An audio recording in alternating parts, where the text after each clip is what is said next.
Hello my dear students, in this video I am telling you very important long question answer of chapter 2, The Tiger King by Kalki.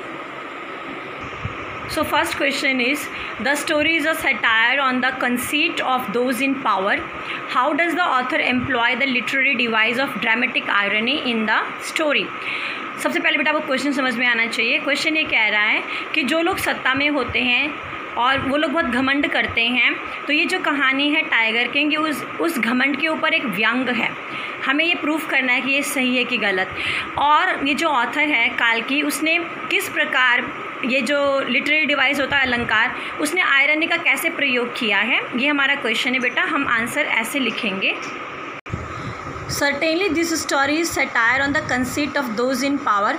हकीकत में निश्चित रूप से ये जो कहानी है ये उन लोगों के ऊपर व्यंग है जो सत्ता में हैं और जिन्हें अपनी पावर पे घमंड है। Tiger king symbolises as the symbol of this conceit, और टाइगर किंग इसका प्रतीक है। सिम्बोलाइजेज मतलब प्रतीक है।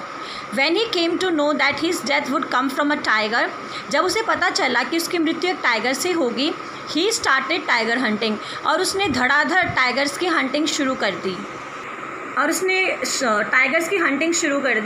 जब उसने पहला टाइगर मारा, after killing the first tiger he became प्राउडी and asked the chief astrologer what do you से।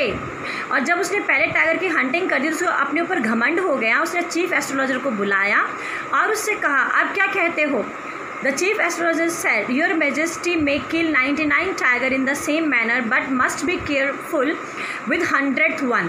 और फिर उस चीफ एस्ट्रोलॉजर ने कहा कि राजा जी, आप 99 टाइगर्स इसी तरीके से मारेंगे, लेकिन जो 100th नंबर का टाइगर होगा उससे आपको सावधान रहना पड़ेगा।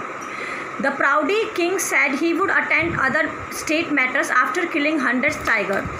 और इसके बाद इस घमंडी राजा ने कहा कि ये राजकाज तभी संभालेगा जब ये 100th टाइगर की किलिंग कर चुका होगा।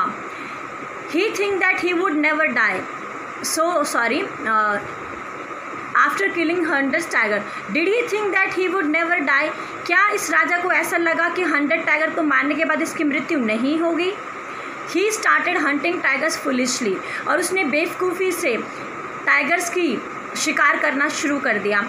After killing the 100th tiger, though not shot by him, he became extremely happy. जब उसने 100th नंबर के टाइगर की हंटिंग, तो उसको बहुत ज़्यादा खुश हो गया, जबकि हकीकत में जो वो टाइगर था वो राजा की बंदूक से नहीं मरा, वो तो डर की वजह से बेहोश होकर गिर गया था। अब but ironically death came from the wooden toy tiger. अब जो मैंने आपको बताती हूँ आयरनिकली क्या होता है। आयरनी होता है विरोधाभास अलंकार। विरोधाभास क्या होता है बेटा? जो हम सोचते हैं उसके अपोजिट जब हो जाता है। अब इसको लगा राजा को कि इसकी मृत्यु तो अब होगी ही नहीं, लेकिन हकीकत में हुआ क्या कि जो इसकी डेथ आई है वो हुआ तो एक वुडन टाइगर के माध्यम से ही है, और वो वुडन टाइगर के द्वारा ही इसकी डेथ हुई है। Thus the author has wonderfully satirized the people in power through device of irony। और इस प्रकार जो ऑथर काल्की हैं उन्होंने बहुत ही खूबी वाले अंदाज में, या कहिए बखूबी तरीके से, जो लोग सत्ता में होते हैं, जिनके पास पावर होती है, उनके ऊपर कटाक्ष किया है या व्यंग किया है आयरनी के माध्यम से, विरोधाभास के माध्यम से। What is author's indirect comment on subjecting animals to the willfulness of human beings? ये क्वेश्चन ये कहता है कि हमें ये जो हमारा सब्जेक्ट उठाया है काल्की ने कि किस प्रकार इंसान अपने फ़ायदे के लिए अपनी मर्जी से जानवरों के ऊपर अत्याचार कर रहा है, क्या इस कहानी से हमें ये भी देखने को मिलता है? द ऑथर काल्की brings cruelty and heartlessness of human beings towards animals. इस कहानी के माध्यम से काल्की जो ऑथर हैं उन्होंने हमें दर्शाया है कि जो ह्यूमन बींग हैं वो बहुत ज़्यादा निर्दयी हैं जानवरों के प्रति। The king mercilessly killed so many tigers. राजा ने इतने सारे टाइगर्स की हंटिंग की। Why didn't he protect himself from tigers instead of killing them?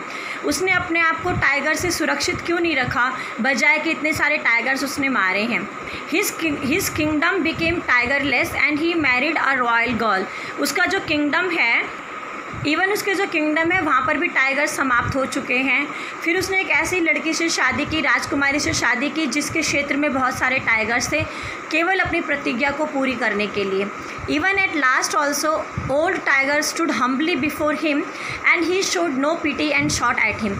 और एंड में भी एक बूढ़ा टाइगर उसके सामने खड़ा हो जाता है, फिर भी टाइगर किंग को कोई दया नहीं आती और उसके ऊपर वो शूट करता है।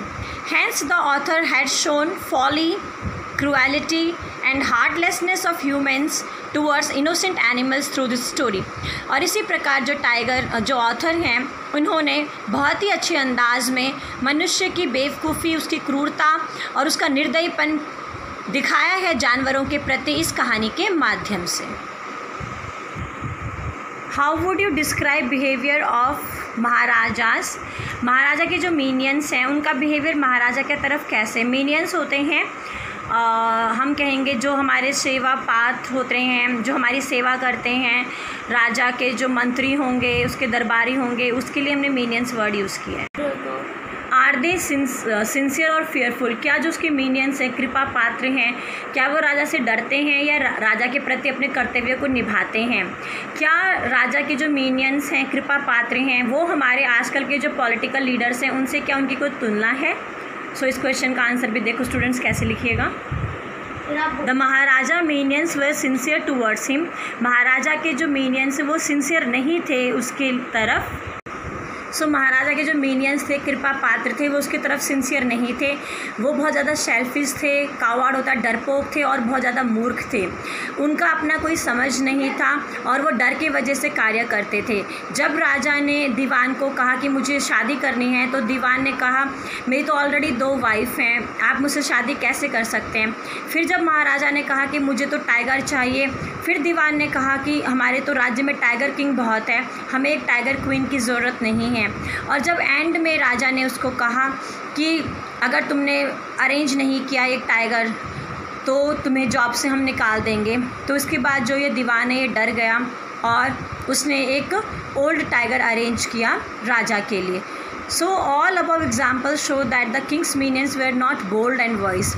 वो लोग जो थे राजा के कृपा पात्र, वो बोल्ड भी नहीं थे और वो चतुर भी नहीं थे।